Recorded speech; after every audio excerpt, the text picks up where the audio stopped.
Today's webinar is going to delve into deeply the development of a safety culture.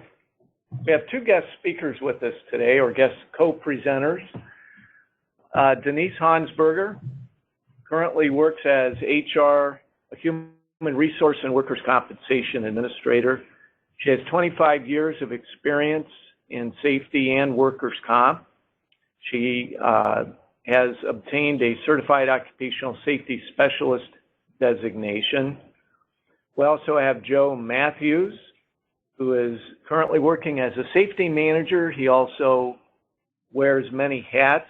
Among some of his duties, I believe he is also an adjunct professor at some college, which I think is a competitor to my college, so I'm not going to identify it publicly on the internet. He has the designation of a Certified Occupational Safety Specialist, as well as a Certified Occupational Safety Manager. The man behind the curtain, or the individual you are hearing currently talking to you, is Carl Habekost. I'm a partner and attorney at the law firm of Bugbee Conkle. I've spent most of my career in workplace safety issues.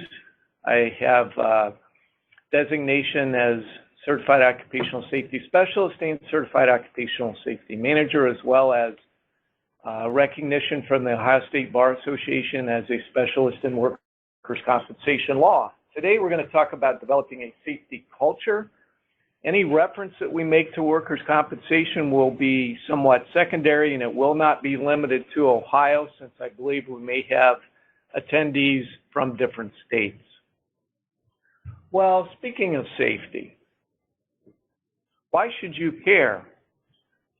My part of this presentation is simply to give you some ideas for thought. So we're going to cover safety from different viewpoints. We will discuss behavioral safety. There are different ways to look at safety. Safety is merely a word. We use language. We try to identify processes with words. Behavioral safety is simply another way of saying, from what you're going to hear today, is a concept that has permeated your company. It's like a fog that's gone through your entire building. It's just who you are. It's behavioral safety. We're going to talk about how you identify a culture of safety, what people talk about around the coffee pot.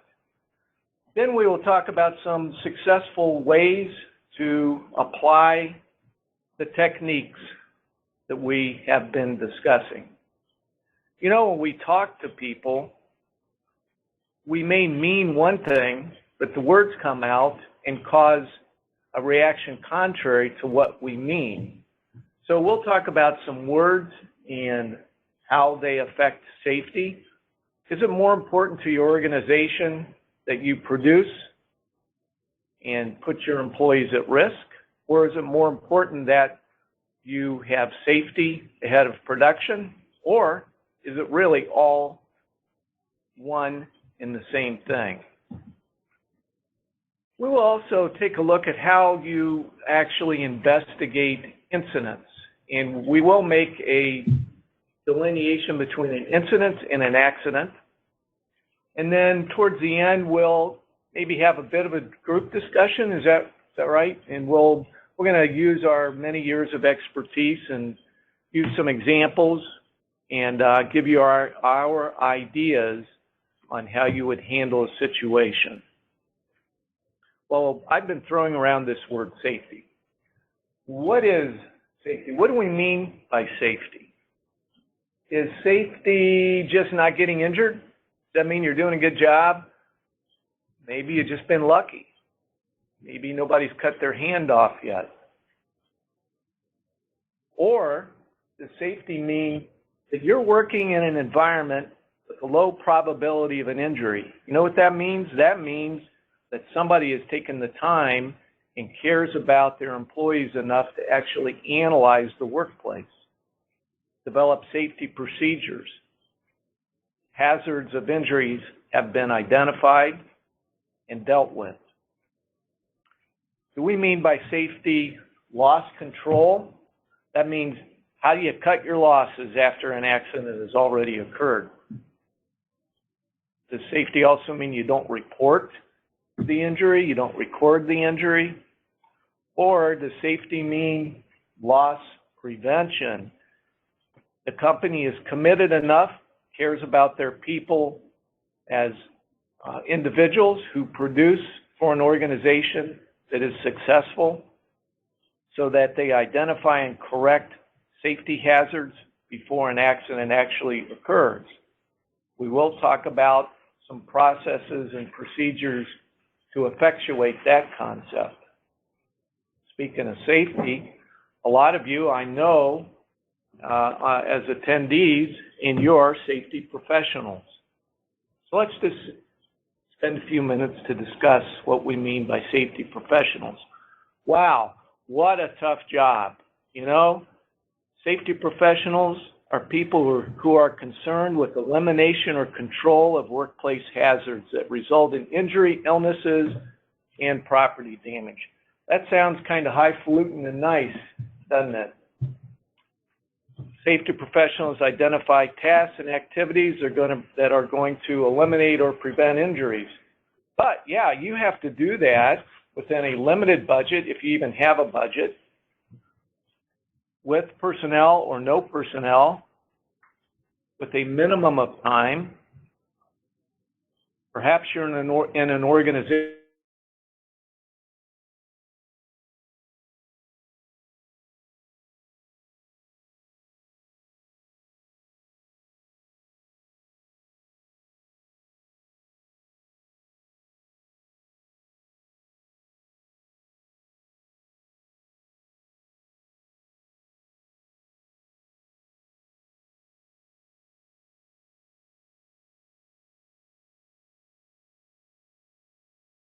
where a safety professional reports directly to the highest level of management in any organization. So the safety professional ideally is a resource and a consultant. The people who own safety are the employees, the workers, the line managers, the supervisors. And the safety professional assists the implementation of safety by those individuals. Accidents, that's what we're talking about here, right? What is an accident? Is an accident an event that is it just happens, you know? It just happened. It was an accident, for crying out loud. You can't control an accident. Is that what we mean by an accident? Or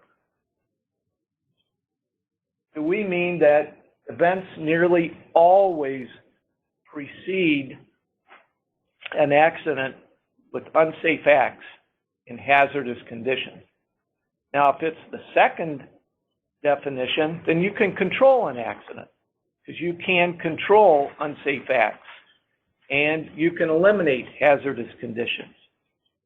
Generally, it's generally a combination of both. Most organizations I've dealt with, they want to prevent accidents. They understand that they're preceded by unsafe acts, but, you know, accidents happen.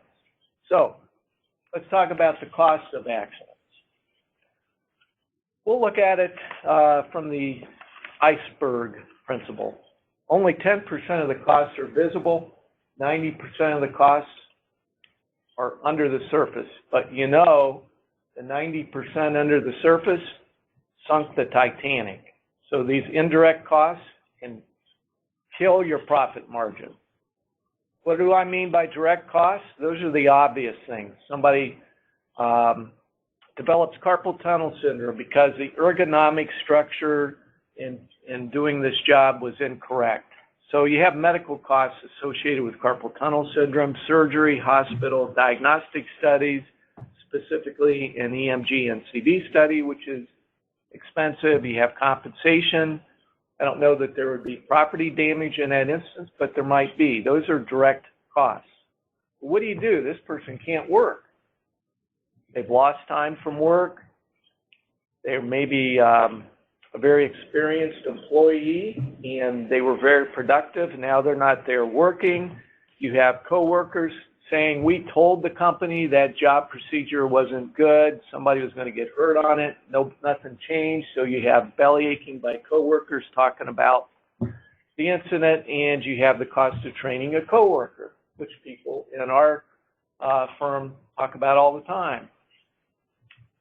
Indirect costs. What are some other things to discuss on that? Morale. A happy workforce is a productive workforce. If workers believe that they're going to go to work and get hurt, they're not going to be happy. They're not going to be productive. You also have OSHA fines, recordable injuries. And if anybody here has dealt with OSHA, you know that they also put out on social media the fact that your company has been cited for violation of a regulation and fined. Then you deal with legal fees sometimes, attorneys, court costs. The big one with having social media is that your customers will see out on the internet, perhaps that you're an unsafe work site. That affects your business. And of course, workers' compensation costs. Here's a real quick way to identify the costs of an accident.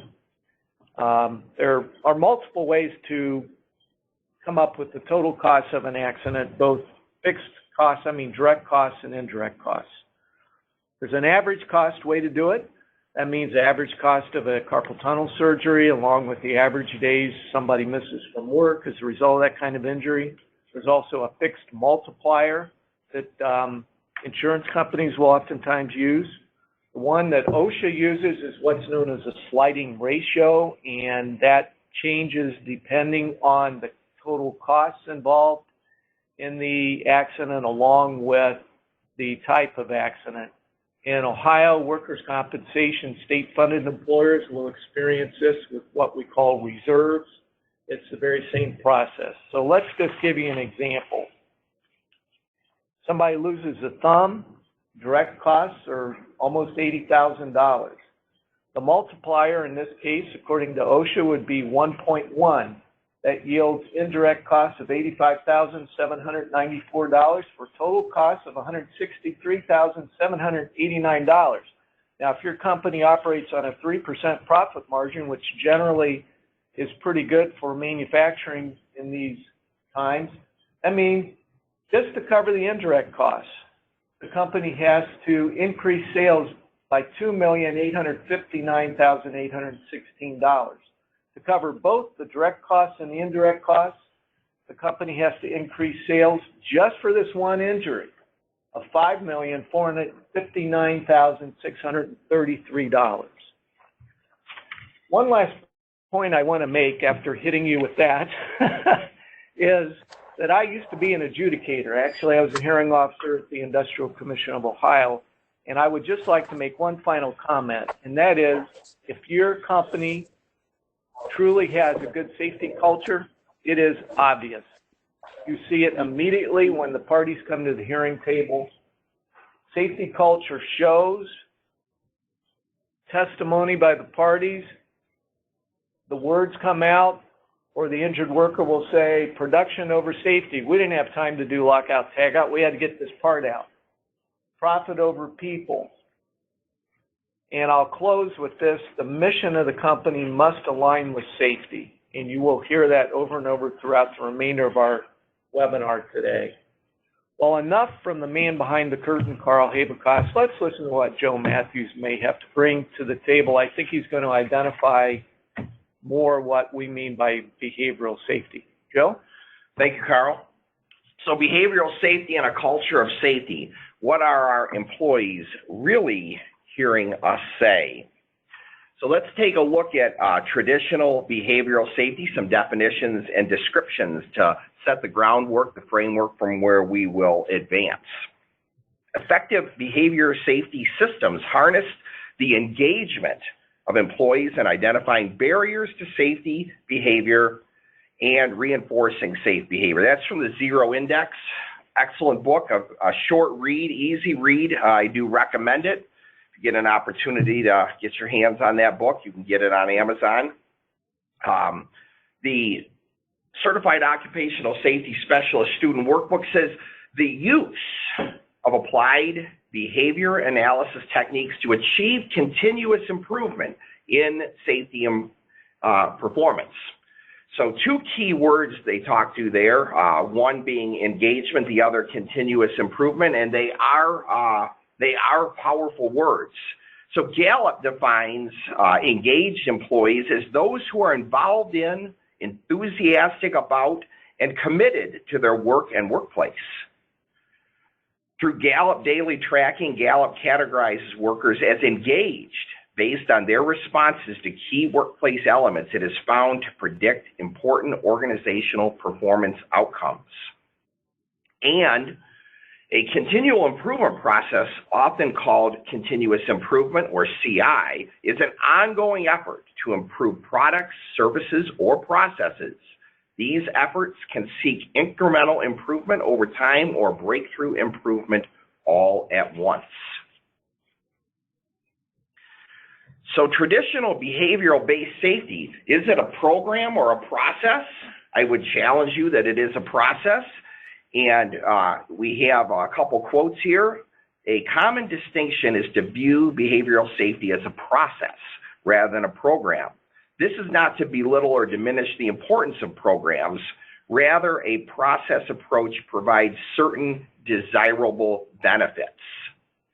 Behavioral safety is not a program, but a process by which continuous improvement in safety can be achieved. So it's a lot easier to apply continuous improvement to a process than it is to a program. It encourages everyone to recognize the daily importance of safety. It views safety performance as a long-term process, a process that can be continuously improved. So we're never really done. We're always on the road to continuous improvement, that journey that we are taking towards zero, as you will discover in the Zero Index. So with that comes this idea of culture. And we've got some definitions here. The first, culture, the way we do things around here, refers to the shared, often unconscious values, attitudes, standards, and assumptions that govern behavior, especially in situations that lack clearly defined rules and procedures.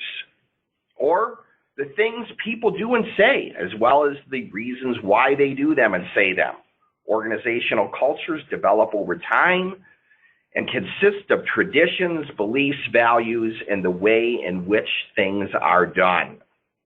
And last, straight out of a strategy textbook, organizational culture describes the collectively shared values and norms of an organization's members. Values define what is considered important. Norms define appropriate employee attitudes and behaviors. So as we look across those three definitions, the way we do things, the things that people say and do, what is the norms for our organization? Carl talked about the iceberg, and what we see of the iceberg when we're talking about culture, that's the plaque on the wall. That's the mission, vision, goals, and principles that we have in our lobby. The true culture is under the surface. That's what's really going on, what people really believe. And it's important as not just safety professionals, but as managers, as leaders of the organization, we get really clear about what the culture is in our organization as it relates to safety. So where do organizational cultures come from? They can come from a lot of things. Often company founders define and shape an organization's culture, which can persist for many decades after their departure. This phenomena is called founder imprinting. Founders set the initial strategy, structure, and culture of an organization by transforming their vision into reality. Groupthink, which is something we have to make sure we keep our eyes on, is a situation in which the opinions coalesce around a leader without individuals critically evaluating and challenging that leader's opinions and assumptions. Cohesive, non-diverse groups are highly susceptible to groupthink, which can in turn lead to flawed decision-making with potentially disastrous consequences. In addition to founder imprinting, a firm's culture also flows from its values, especially when they are linked to a company's reward system, which we'll talk about shortly here. So putting it all together, from a definitional standpoint, how do we summarize?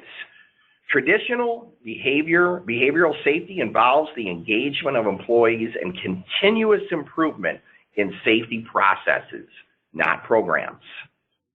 The organization's culture impacts what employees think, do, and say. This includes leaders who may have inadvertently created an environment where groupthink exists.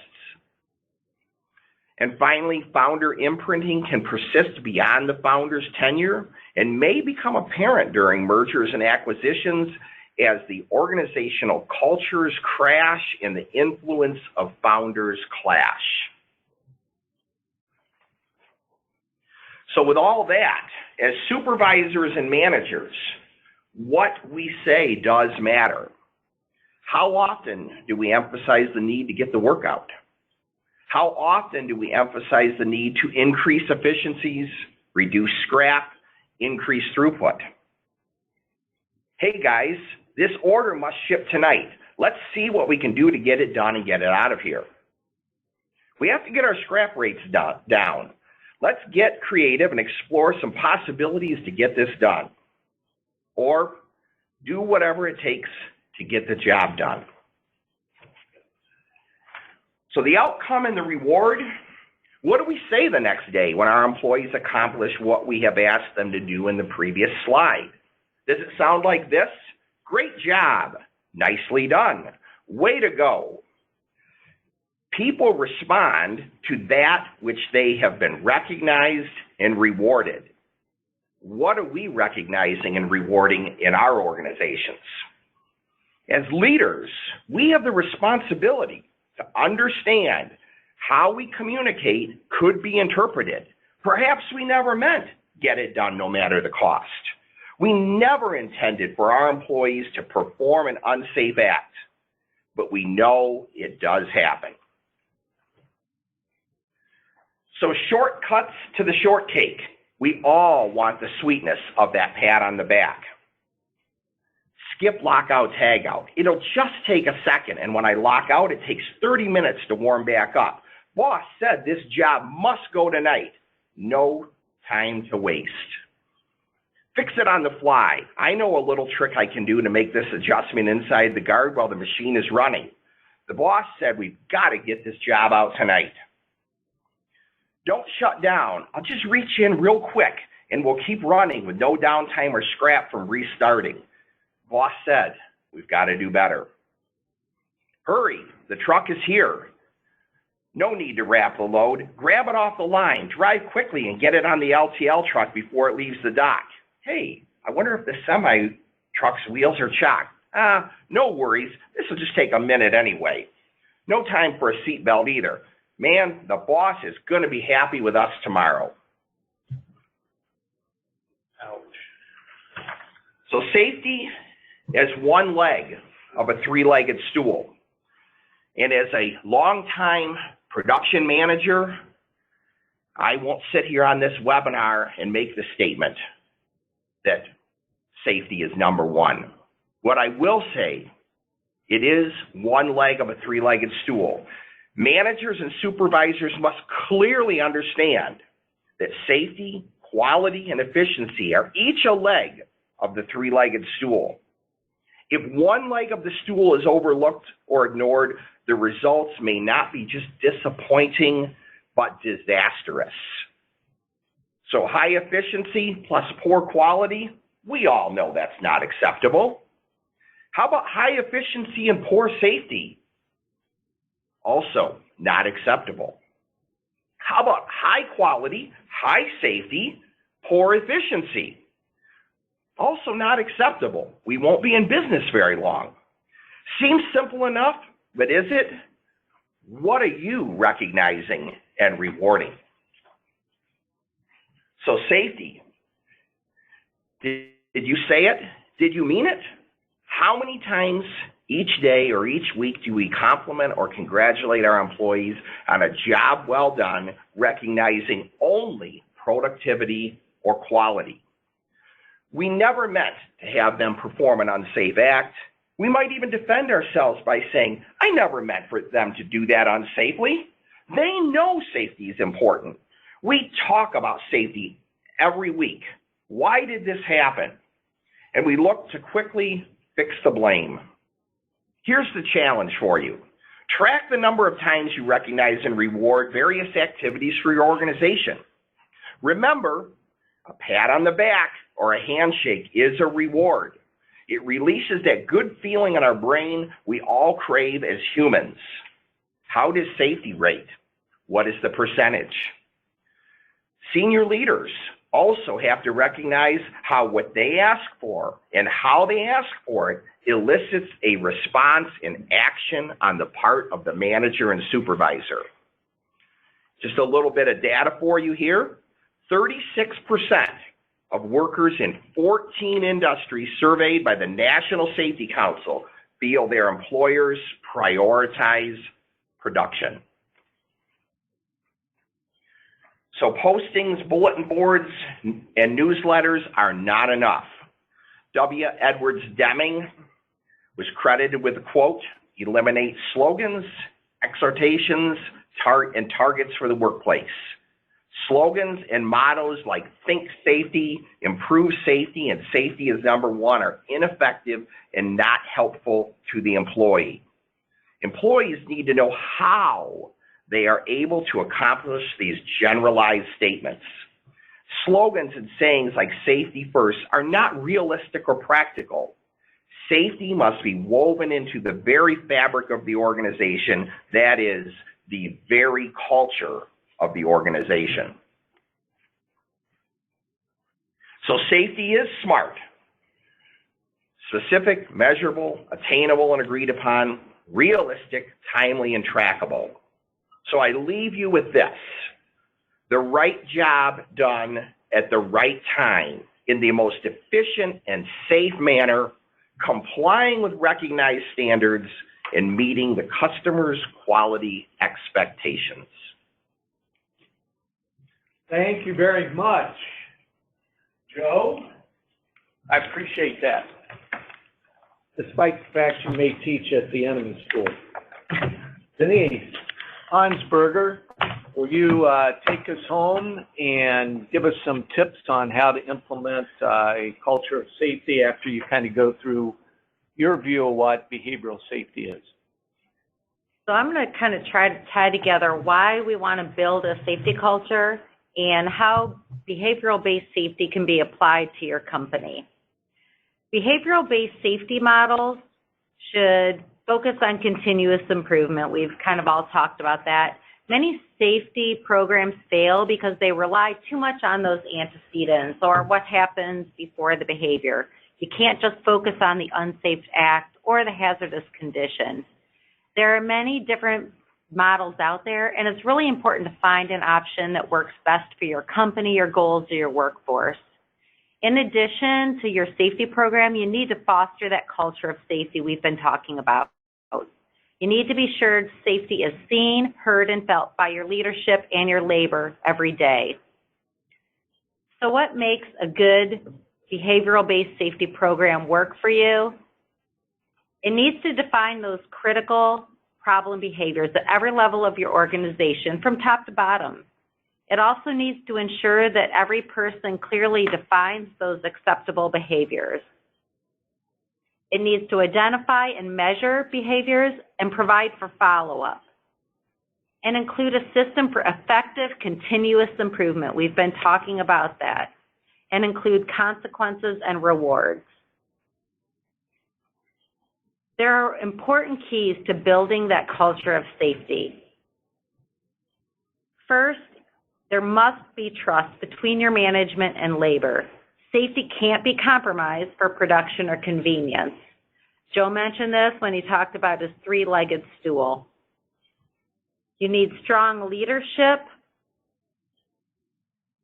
that is involved in your safety initiatives and driving those safe behaviors. We've been talking about how important engagement is, and educating and properly training your employees is also essential. Your leadership needs to be empowered, and you need to reward your labor. You want to ask yourself, if something unsafe happens, are your employees able to shut down production or stop work? The answer to that may show you how empowered your labor is. Also understand that injuries are preventable. Preventing injuries is good business, and it can boost your profits. Carl talked about loss prevention in his slides. And finally, remember, safety, production, cost, and quality all depend on each other. Once you have a successful program in place, how can you apply behavioral-based safety to your company? The answer is really to keep safety front and center as often as possible. You want to be driving that safety culture. And you can really do this in a number of ways. It can be as simple as holding regular safety events, and I've got a couple of examples up here. The important thing is just to bring awareness of safety topics to your company. You can do it across departments, across companies, and even across your industry. You can also hold site or department safety meetings. It gives you the opportunity to discuss your safety messages and show your leadership commitment to safety. Talk about your safety statistics. Answer questions or get input from your labor and management, and get their positive feedback. Form safety committees, and that's another great way to discuss safety issues and also handle your accident investigations. Denise, sorry to interrupt you, but safety committees, who should be on safety committees? Well, I think it really depends on your company and who you want to participate. I think it's always important to have both leadership and some labor, as well as safety committees. A wide range of folks on those safety committees, I think, is always better. Yeah, I know that's what OSHA likes to see, both management and laborers on the committees. Thanks. Sorry to interrupt you. Oh, no. Great. I think it's also important to have good safety training, both new and refresher training. Even looking at your new hire orientation, many companies review safety policies, perhaps a safety manual, and maybe watch videos or sign payroll forms. But you want to remember, this is the employee's first impression of how seriously an employer takes safety, so don't squander the opportunity. Really set clear expectations about your safety culture and show them you're serious about safety. You might want to consider site-specific training, leadership training, or training that focuses on a specific trade, and also think about compliance, ergonomic training. And then with safety audits, you can use this as an opportunity to look for not only areas of improvement, but showcase your strengths and the achievements you've made as a company. You also want to review your policies and procedures. Be sure that these are reviewed annually to be sure they're current and accurate. And think about who's responsible for revision. Are leaders and labor involved in their input? And when updates are made to your policies and procedures, who communicates that? Remember, that's another opportunity to show your commitment to your safety culture.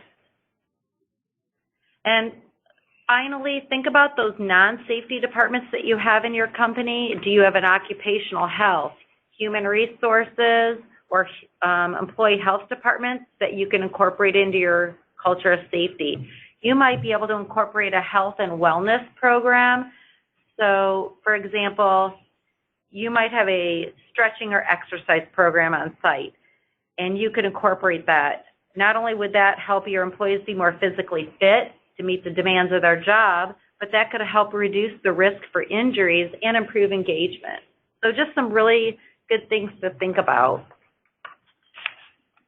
And another final thing I want to talk about that's really important are your incident investigations.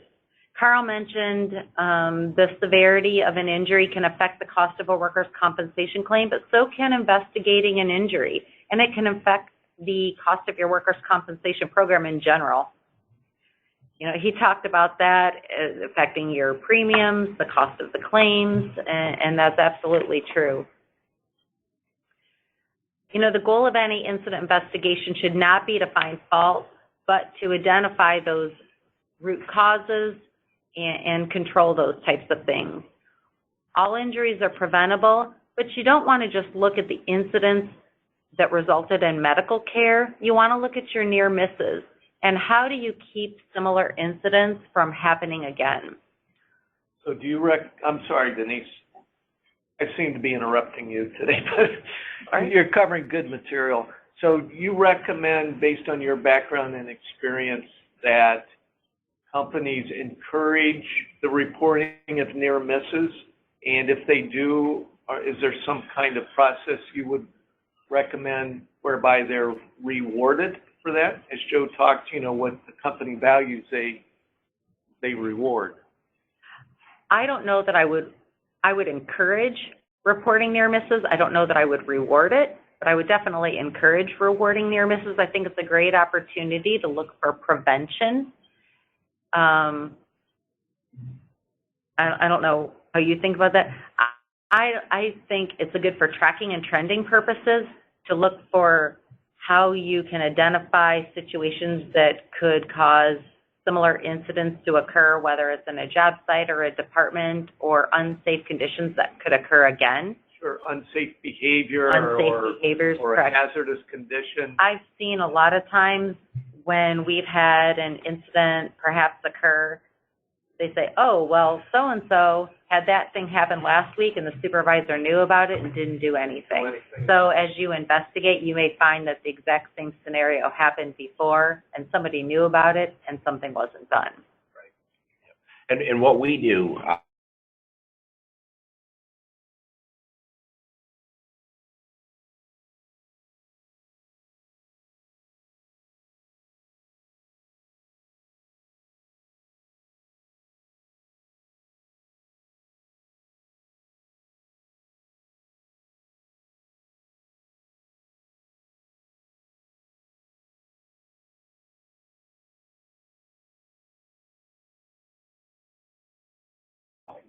that's the tool that we use typically. Now, sometimes we do use the incident reporting form for more serious near miss, but typically those kind of things would come in through the hazard reporting form. Now that situation I think is really good to report hazards or find it fixes or those types of things. I think that's really a great reward system.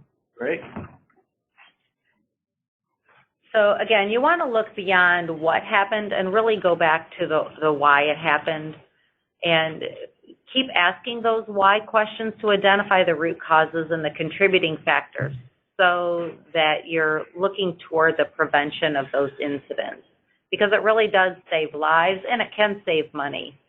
The National Safety Council estimated on average that if you can prevent one workplace injury, you can actually save $39,000. Not to mention, Carl talked about all the indirect costs that incur with an incident and all those other hardships that can be endured if an injury occurs to a worker. It also, you know, reinforces your commitment to health and safety to your employees. Cool.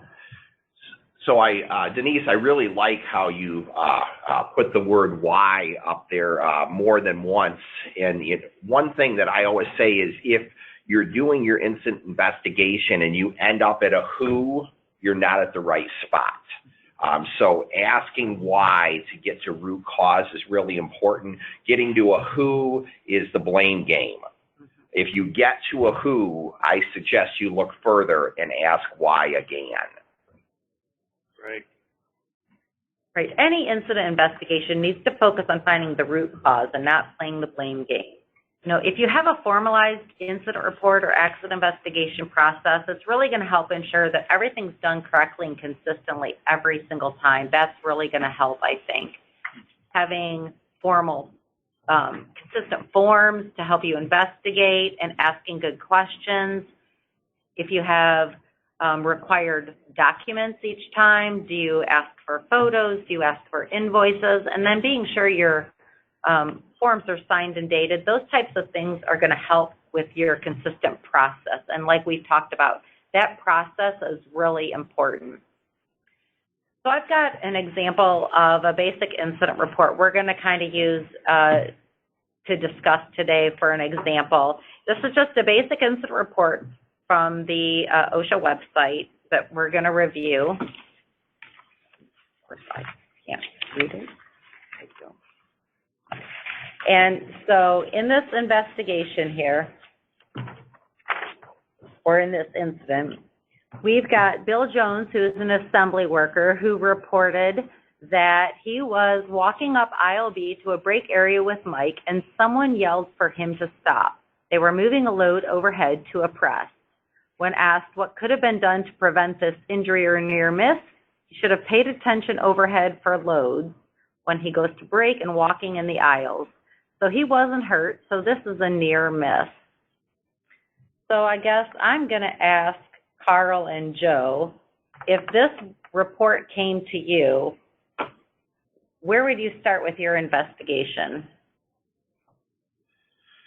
Well, it sounds like a pretty serious near miss, because had something occurred and had this item fallen on this employee, could have been catastrophic.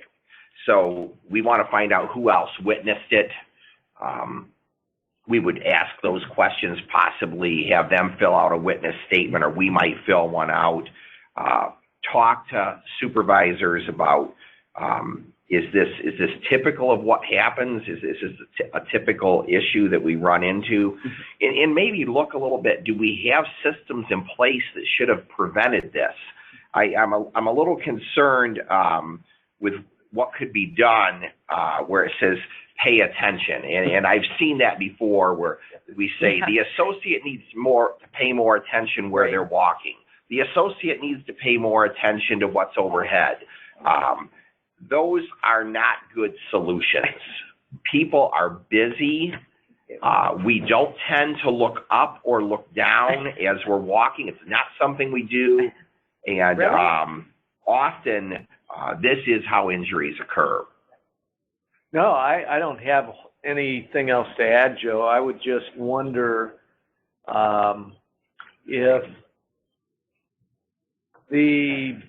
you're moving a load overhead to a press, there should be some kind of signal, sound, lights flashing, whatever. And my question would be, was that actually working? You know, was there some kind of hazard alarm going off? And definitely witness statements, because from my perspective as a lawyer, you know, that becomes evidence in a case. Exactly. Those are the questions we're going to look at. So the next couple of slides, we're going to look at now the supervisor investigations that were done. We're going to first look at the first supervisor investigation, and we'll get some thoughts on that. So this supervisor investigation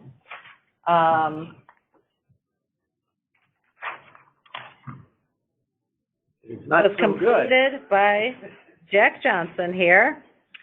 So he relates the details. The employee was walking to break and walked under a load, moving toward a press. The crane was in use to move the load, and the employee was not paying attention to the ceiling as he walked in the aisle. The employee is responsible for being aware of the overhead equipment and should be looking up as he walked around to see if the cranes were moving loads. He did list a witness, Brad Thomas, but he only listed one witness. When asked what caused the event, the employee was not paying attention to the crane that was moving the load. He should have been watching overhead as he walked through the aisle and went around. But he did indicate safety regulations were in place. His recommended preventative action was that the employee should pay attention to his surroundings and avoid areas where loads are overhead. So as you guys pointed out, I think this is not so good of an investigation. You know, if they had had an investigation process in place, we would have been interviewing a variety of folks, making sure we're documenting facts and taking photos. But if you look at this investigation, we can see some errors, can't we? It doesn't really look like they identified some causal factors. really got down to the root causes. And I think if we look at these preventative and corrective actions, I don't know that they are the best preventative actions or preventative actions that we can, that make sense. Yeah, you know, from my perspective, Joe, you can chime in. And this is all unrehearsed, by the way, for our attendees. I think we have about 80 years of experience, 85 years sitting around the table here, but that is so simplistic. The employee should pay attention to his surroundings. Well, were there any kind of barriers involved where the crane was moving? Was there a danger zone identified to keep employees away? What kind of engineering controls were in place? Is there training, updated training on this process? Is all that documented? Joe? I agree. You know, OSHA likes 3 solutions, and Carl, if I misspeak here, you can tell me, but there's 3 possible solutions, and that would be administrative, engineering, and PPE. And this is a very weak administrative solution here. This is, even with training, weak at best. And if there were an injury to occur and investigation proved that this commonly happens despite training, what's the outcome that happens if it's proved, Carl, that this commonly happens despite training and the company does nothing? Well, yeah, the company is going to be found to be at fault, and there could be all kinds of liability associated with that. Right. So I'm going to give you an example of a different investigation, and we'll get some thoughts on this one. So in this investigation by Jack Johnson, his description of what happened is a little bit different. He was walking to break, and he walked under a load being moved by a crane toward a press. The aisles were not blocked off. The spotter had left the area, and the employee was not aware the load was being moved overhead. He did list 3 witnesses: Brad Thomas, the crane operator; Deb Short, a spotter; and Mike Willis. He indicated the cause for the event. The operator did not see the employee walking in aisle B and did not sound the horn to warn him. Employee was not aware the load was being moved overhead. The area was not marked off, spotter not in place, and the zone was not marked as a crane danger zone. Safety regulations were in place. He put the crane operator did not sound the horn to warn the pedestrian. Again, talked about the spotter and the area being marked off. He also put some preventative actions in place regarding training, ensuring danger zones were marked off, installing warning lights, and having spotters in place and pre-test planning. So, as far as this investigation, do you think this is a little bit better investigation, even without us showing here the witness reports and all those supplemental documents? What are your thoughts? A little bit better? From my view, yeah, this is... It looks like he definitely asked more questions. You can tell that he thought more thoroughly about the points that you actually brought up. Yeah. Without even seeing Not even seeing it, yes. Joe, any? I'm definitely better. They've got a lot closer to the root cause. There's less of the who and more of the why. And the solutions at the end are better because they are offering more than administrative solutions. They're also offering some engineering solutions. In other words, things that prevent this from happening besides the activities of the employee. And obviously, these are very simplistic examples for the purposes of this webinar. Your investigations can be much more detailed. You can have more attachments, more supporting documentations, and go into much more detail. Important things to keep in mind would be, making sure you have the right team to investigate this. And if you need more documentation, more attachments, all the different things we've discussed, by all means have those things, but we just wanted to give you an idea of the difference between what could be a very poor investigation and what could be a better investigation, just for the purposes of demonstration here. But let me ask you a quick question, Denise. You said you should have the right team to do the investigation. Who would be on your team? What would be your recommendation for that? I definitely think that you need an employee, the employee involved. Any witnesses need to be interviewed. They may not necessarily need to be on the immediate investigation team, but they should all definitely be interviewed. Any leadership that would be involved, anybody involved in this department. So, for example, in this investigation, you would want the spotter. If it's in a press department, you would want that involved department or any involved associates leadership. And I always like to have some outside eyes. So some third party who maybe doesn't have a vested interest. I think it's always nice to have that outside third party in an investigation, because sometimes that fresh perspective helps an investigation. And I think it's always good to have a safety professional involved at minimum on your team. And I don't know who else you might like to have involved, but I think at minimum it's good to have at least those folks involved. Yeah, perfect. So the next slide then is just, again, kind of comparing the top half and the bottom half of those. A good investigation, again, it's going to identify those causal factors and safety issues, making sure all those witnesses are accounted for when you're doing your investigation, and then making sure your preventative and corrective actions are appropriate. And another thing to think about, do you track your incidents and investigations? And when you do take corrective actions, does anybody follow up on those corrective actions? You can write that a corrective action is going to be done, but does anybody follow up to actually make sure it's taken place? And was it the right corrective action? If you say that something was going to take place, but it wasn't effective or it didn't solve the problem, what good was that corrective action? So make sure somebody follows up on that. And just one comment that I wanted to make, and Carl, maybe you'd reflect on this as well. In these examples here, we've got a near miss, but often we are, unfortunately, investigating injuries. And the direction that I've given to our supervisors, especially the first line supervisors that are doing that initial intake of information, that initial investigation, sometimes on the back shifts, particularly when there is not a witness, is that the verbiage on that report is really critical.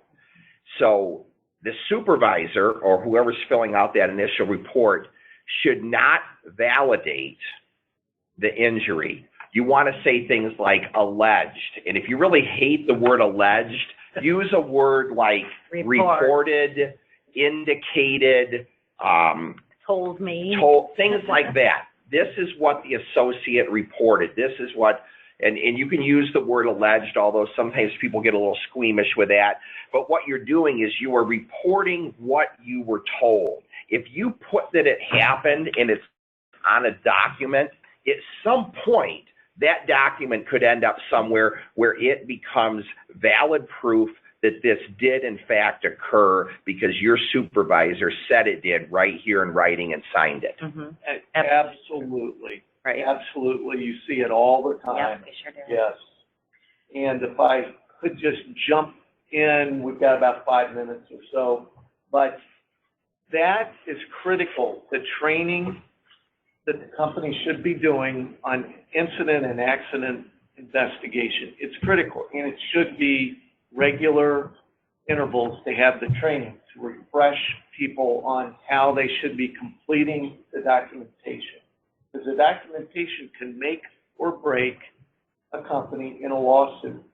And we're all busy. They have production demands. They have everything else they have to do and many times completing these incident and accident investigation forms are not at the top of their list. So I think you need to have regular periodic training and document that training. The only thing that I would tag on real quick is that when you're doing the training, you have to understand that people have a limited attention span. We're probably reaching it now with our attendees right now. So you can't bring in new people and have them sit for 8 hours and expect them to retain that. And I think it's always helpful too, if you do have an accident or injury reporting process, include instructions, include examples of how to complete the forms, include that right in your process. And then folks can always refer back to that at the time they're completing it. Think about how often somebody's injured. A supervisor may only complete an incident report once a year, once every 6 months. If they have those instructions, they can refer back to those. Okay, so real quickly, I'll finish up here. So why is a good investigation process important? It's important because we know that a good investigation is an opportunity to reduce risk for future similar events. You want to look for hazards in your operations and identify those hazards and shortcomings in your safety programs. If you identify those hazards, develop an action plan and implement corrective actions. But again, be sure you follow up and make sure that you had the desired outcome and that your work environment is actually safer. Your leadership also needs to be accountable to do a thorough and timely investigation. It doesn't do any good if somebody's injured and you don't do an investigation for 2 or 3 weeks. You want to make sure you do it right away. And be sure somebody follows up on those investigations. We talked about having a formalized process for investigations to prevent injuries. Make sure your procedure's easy to follow and in writing. Does it provide for training, discipline, or an annual review of your process? And does it involve all levels of your labor and management? And does it allow for you to track or trend your incident data? If you can analyze your trends over time and look for patterns and common causes, that's going to give you some great opportunities to improve your statistics. You want to focus on the whys and look for those deeper trends. So again, just want to wrap up. Why build a safety culture? How can behavioral-based safety be applied to your company? Regardless of the type of safety program you have, you want to build your safety culture, and remember, it's the most important thing you can do as an employer. When you investigate incidents, understand the whys behind your behavior, and take corrective actions to prevent your future injuries from occurring. Utilize all the resources you have and all the departments in your company so that you have top-to-bottom leadership support for safety and incident investigations. As an employee, you can encourage your employers to investigate all your workplace incidents and let your company know that you want safety to be a top priority. And then as an employer, you want to make sure safety is seen, felt, and heard at all times. You know, strive toward that continuous improvement like we've been talking about so that you're not only building your safety program, but you're building that safety culture. Very good. Thank you, Denise. Joe, is there anything else you'd like to add? I just think quickly, Denise talked about training. Carl hinted at it. We get new people, we bring them in, we throw them in a room, we throw a lot at them. They're filling out tax deduction forms. As safety managers, we probably think our stuff is the most important, but a lot of investigation has shown that people only retain maybe 30% at the first pass. If you have them review it a second time within 48 hours, you got a shot at maybe a 50% retention. So we can't sit back and say, well, I told them or I trained them. It takes more than that before it really becomes embedded. And one thing that assists with that is that culture of safety that the rest of your workforce shares with that new person as they get brought into the fold. Right, absolutely. Very good. Thank you. We will we'll respond to written questions I do have one question. Harry? What are those retention rates? As far as, what do people retain?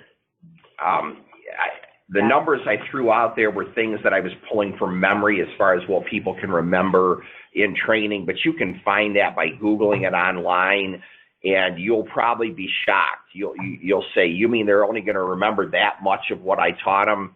Unfortunately, that's the case, and your job is, how do you reinforce that? Part of it is the culture. Part of it is follow-up training and asking good questions. You know, please send us your comments and questions, because we would like to continue with the concept of a safety culture, incident investigations in another webinar, and we would like to use some of your comments to build on our prospect for another webinar focusing on any concerns and issues you might have. With that said, we'd like to thank Joe Matthews and Denise Honsberger for joining us today. And once again, if you have any other questions, you have our contact information. We will leave the contact information up for a few minutes. Have a great day. Thank you. Thank you.